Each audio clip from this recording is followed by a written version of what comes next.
Hi, I'm Renee Hobbs, and welcome to this video overview of the University of Rhode Island's Summer Institute in Digital Literacy. This year we're having the program July 15th through 20th on the Providence, Rhode Island downtown campus, and this video will tell you a little bit about the program. Let's get started. So it's hands-on, minds-on, professional development. Now it's in our 6th year. We've been delighted to welcome well over 500 people to the program in the last 6 years.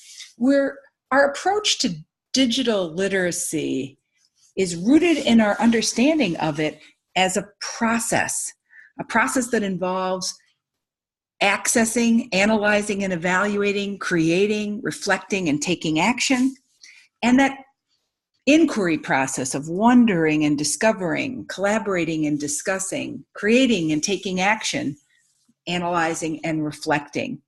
So the concept of digital literacy is an evolving concept, and literacy itself has been evolving for 1,000 years. And digital literacy is part of that evolution. We also see digital literacy in relation to the paradigm of empowerment and protection, recognizing that for all the wonderful things that digital media techs and technologies bring us, there also are some challenges, risks, and potential harms. We see digital literacy as a flower with many petals, and folks who come to this program have expertise and interests in one or more of the dimensions you see here, including reading, inquiry, and curation, how we think about access competencies, and then the skills of critical analysis and evaluation and creativity tied together under the idea of analyzing, and then the communication skills involving competencies and skills and dialogue, as well as the reflection skills that involve ethics, collaboration, and political, cultural, economic, and social understanding. And finally, those skills we call ACT, rooted in the process of citizenship. So we're really sensitive to the fact that people who come to the Summer Institute in Digital Literacy have many different motivations for using media and technology in education. And we invite you to reflect on your motivations at the beginning of the program and all through the week. Now, if you're here for the first time, you're enrolled in Tier 1, the Summer Institute in Digital Literacy, which you could take for graduate credit as EDC 532. If you're here for the second summer, you're enrolled in Tier 2, the Leadership track, and you're likely in taking this for graduate credit as EDC 535. Whether you're a newcomer or back for your returning summer, we're so glad you're here. Now, Julie and I have been working on this project for 6 years, and we were thrilled to be recognized as an exemplary program by the U.S. National Education Technology Plan in 2016. We were motivated to create a graduate certificate program based on the success of the Summer Institute. That certificate program starts with the Summer Institute, continues on in a fall online course taught by Julie Quiro, continues in the spring in an online course taught by me, Renee Hobbs, and concludes with the Leadership Tier 2 program in the summer. That's a one-year program that we think is a really great model for leadership in digital literacy. And our graduates have proven to us how they brought their knowledge and skills developed in this program into leadership opportunities in digital literacy. This summer, you'll get a chance to meet some of them and hear about how they developed their identities as digital leaders in digital literacy. One way it happened was because of a profound but simple idea that this Summer Institute is rooted in, the idea that everyone learns from everyone. Of course, the program structure really supports that idea.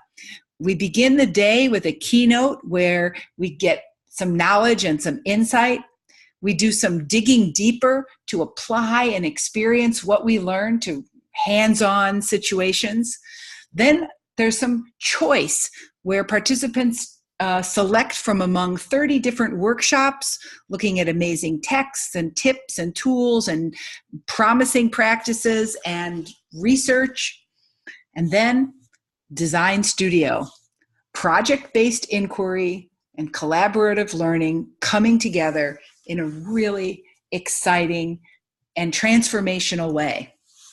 Now, we start on Monday with my keynote address called Create to Learn, based on my new book. And then on Tuesday, we hear from Julie Quiro in her talk about planning for personal digital inquiry, based on her forthcoming book.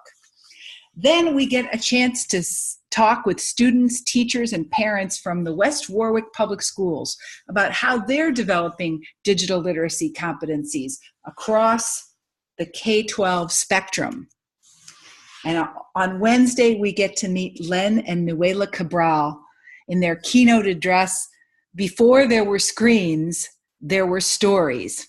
This legendary storyteller and his media literacy activist daughter will make a compelling case for the future of digital and media literacy. On Thursday, Troy Hicks will lead us in a session on story mixing. We'll get to think about the use of digital texts and tools for creating new kinds of stories, multimodal stories. And all week, you'll be learning from our team leaders and our workshop presenters as we form a learning community. So there's a little bit of a structure of the week. You see, it's fast and it's furious and it's an awful lot of fun. But now for a little bit of a deep dive on Design Studio. We think of it as the secret sauce, and it's rooted in this question: what will you create this week? One thing we've discovered is that the power of two is formidable. It's fueled, of course, our development of this program, Julie and I working together, and we think it fuels the participants' skills, knowledge, and creativity. So first of all, you'll find a partner, and you and your partner will explore some questions of mutual interest. In the past, educators have had questions taken all forms, like how can we explore controversial issues from multiple points of view? How can we understand hidden agendas, bias, and stereotypes in media stories and in popular culture? How are folks' tales similar and different from around the world? And where do insects come from? And how do we support the needs of teachers in our community as they develop their own digital literacy competencies and the needs of learners? So a whole bunch of different inquiry questions get generated by the Dyad partners. This year, Dyad partners will be able to select from among 5 different Design Studio strands: in K-12 education, in higher education, in library, in media production, and in leadership. And that'll let you customize what you're going to create to best meet your needs. So here's an example of a really cool Design Studio project done by Jen Thomas and Tim Oldakowski. Jen's a school library media specialist, and Tim is a college professor. Their inquiry question was, what contributes to a strong argument? And they created a serious plan for how to explore that in the context of a professional development program for teachers. They created 2 sample work products and 5 daily reflection videos. And they had a great time, and they learned a lot, and they created something they can bring back to their own contexts and implement. So Design Studio is an incredible learning experience. And on Friday, the Design Studio Showcase lets you see the creativity of everyone in the room as we wander around and learn and listen to each other. It's incredible. So in this program, we know for sure you're going to increase your confidence in using digital text tools and technologies for student-centered inquiry learning. We know you're going to gain knowledge about strategic approaches to integrating digital literacy in K-12, college, and library contexts. And we think you'll develop leadership skills through collaboration, problem solving, and reflection. Most important of all, from our point of view, you'll belong to our diverse DigiURI network of talented and passionate people who support your work. So I guess it's time now. Let's get started. Welcome to the URI Summer Institute in Digital Literacy in 2018.